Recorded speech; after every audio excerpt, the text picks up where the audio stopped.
ეს არის ბატონ ჯეიმს აპატურაის ბოლო ვიზიტი ველსის სამიტამდე. ჩვენ ვისაუბრეთ იმის თაობაზე, თუ როგორი იქნება ველსის სამიტი, რა შეიძლება საქართველო ელოდეს. რა თქმა უნდა, გადაწყვეტილებები ჯერ მიღებული არ არის. იგი ჩაიტანს ჩვენს ნალაპარაკებს ბრიუსელში. შემდეგ მას გაუზიარებენ 28 წევრ ქვეყანას და შესაბამისად შეთანხმდებიან იმ პაკეტზე და იმ ასახვაზე ამ პაკეტის, რომელიც შემდეგ გაცხადდება ველსის სამიტზე.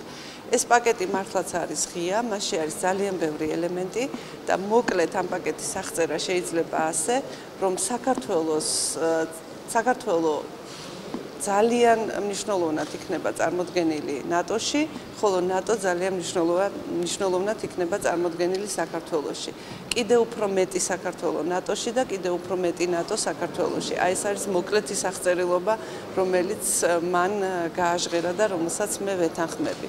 ამ პაკეტში არის ძალიან კონკრეტული და ძალიან პრაქტიკული და ძალიან მნიშვნელოვანი ელემენტები, როგორიც არის ჩვენი თავდაცვის უნარიანობის გაზრდა, როგორიც არის ჩვენი ჩართვა სტრატეგიულ დიალოგებში, ჩვენი მონაწილეობა კიდევ უფრო მაღალ დონეზე ნატოში და ასე შემდეგ. ყოველივე ამის თაობაზე არის უკვე წინასწარი შეთანხმება და მე დარწმუნებული ვარ, რომ ეს პაკეტი, რომელიც პირველად გაჟღერდა ბოლო მინისტერიალზე და ეხლა დღეს უკვე დეტალებზე ვილაპარაკეთ, მალე მიიღებს ძალიან კონკრეტულ სახეს და როგორც გითხარით, ველსში იქნება წარმოდგენილი მისი სრული სახე.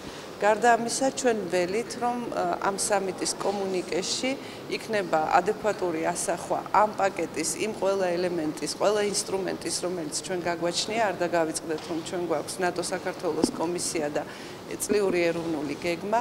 ეს ყველაფერი ერთად არის უპრეცედენტო დაახლოება ქვეყნისა, რომელიც არ არის ნატოს წევრი ნატოსთან, ასეთი რამ არ ყოფილა ნატოს ისტორიაში და შესაბამისად ჩვენ საუკეთესოდ უნდა გამოვიყენოთ ახლა ეს ახალი გახსნილი შესაძლებლობები. What I discussed with the minister was definitely not domestic issues. We discussed foreign policy. That's her job, and of course we talked NATO.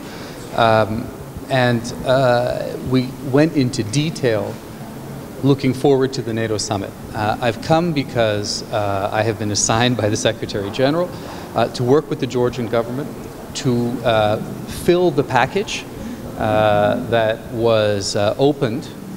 The box was opened by the foreign ministers meeting. And we have to discuss now the details. I discussed them with the minister and I'll discuss them with the rest of the government here. But I'm quite confident that what we will see at the summit are decisions that will lead to even more NATO presence in Georgia, that will lead to even more Georgian presence in NATO's discussions, in NATO's programs and activities, and that will continue to move Georgia forward along the path that was decided in Bucharest. So there's still a lot of work to do, but actually I'm quite confident that there will be real substance and real progress by the time we get to the summit.